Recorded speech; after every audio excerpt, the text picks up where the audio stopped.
capítulo 14 de Atos, na Bíblia, a mensagem. Quando chegaram a Icônio, procuraram a sinagoga, como sempre faziam, e pregaram ao povo. A mensagem convenceu judeus e não judeus. E não foi pouca gente, mas os judeus descrentes começaram a difamar Paulo e Barnabé, semeando desconfiança e suspeita na mente do povo. Os dois apóstolos ficaram ali um bom tempo, falando aberta e confiantemente, manifestando os dons de Deus que confirmava a obra deles com milagres e maravilhas.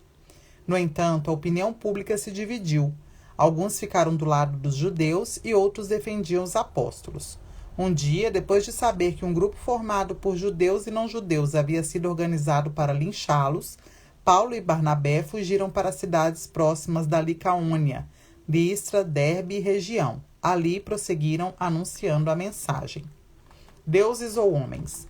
Em Listra havia um homem que não podia andar, vivia sentado, pois era aleijado desde que nascera.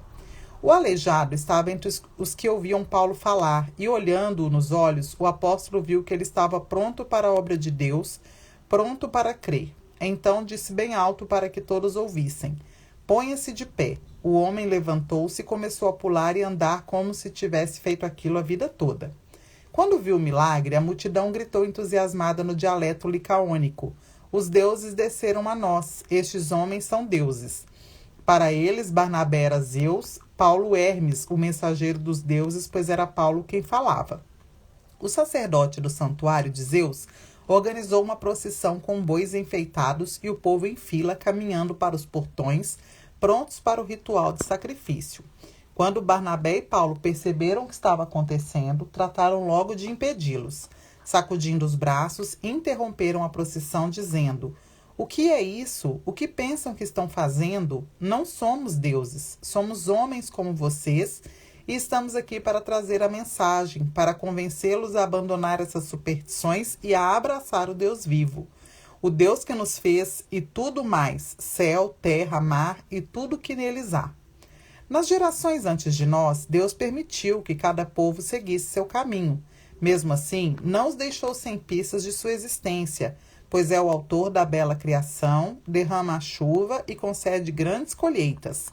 Se vocês estão alimentados e de coração alegre, isso é evidência de uma bondade que não merecem. Com tal protesto enérgico e com dificuldade, os dois conseguiram impedir o sacrifício que os teria honrado como deuses. Logo depois, alguns judeus de Antioquia e de Icônio apareceram na cidade e induziram a multidão a se revoltar contra eles. Eles surraram Paulo até deixá-lo inconsciente, arrastaram-no para fora da cidade e, pensando que estivesse morto, o deixaram ali.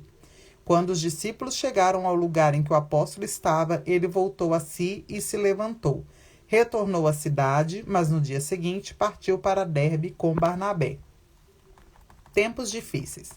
Depois de proclamar a mensagem em Derbe e estabelecer um bom grupo de discípulos, eles refizeram o caminho até Listra, depois até Icônio e em seguida Antioquia, encorajando os discípulos e exortando-os a prosseguir na fé e a não desistir. Também deixaram claro para todos que não seria fácil. Todo que está a caminho do reino de Deus enfrentará tempos difíceis. Paulo e Barnabé escolheram líderes em cada igreja. Depois de orar e jejuar, consagraram os novos líderes ao Senhor, a quem haviam confiado a própria vida. Fizeram o caminho de volta, sempre trabalhando, e através da Psídia chegaram a Panfilha e pregaram em Perge. Por fim, chegaram a Atália e embarcaram num navio de volta para Antioquia, onde tudo havia começado. Tinham sido enviados pela graça de Deus e agora estavam a salvo em casa pela graça de Deus, depois de fazer um excelente trabalho. Na chegada, reuniram a igreja e apresentaram o relatório da viagem, contando em detalhes como Deus os tinha usado para escancarar a porta da fé, para que gente de todas as nações pudessem entrar. Ficaram ali algum tempo, descansando com os discípulos.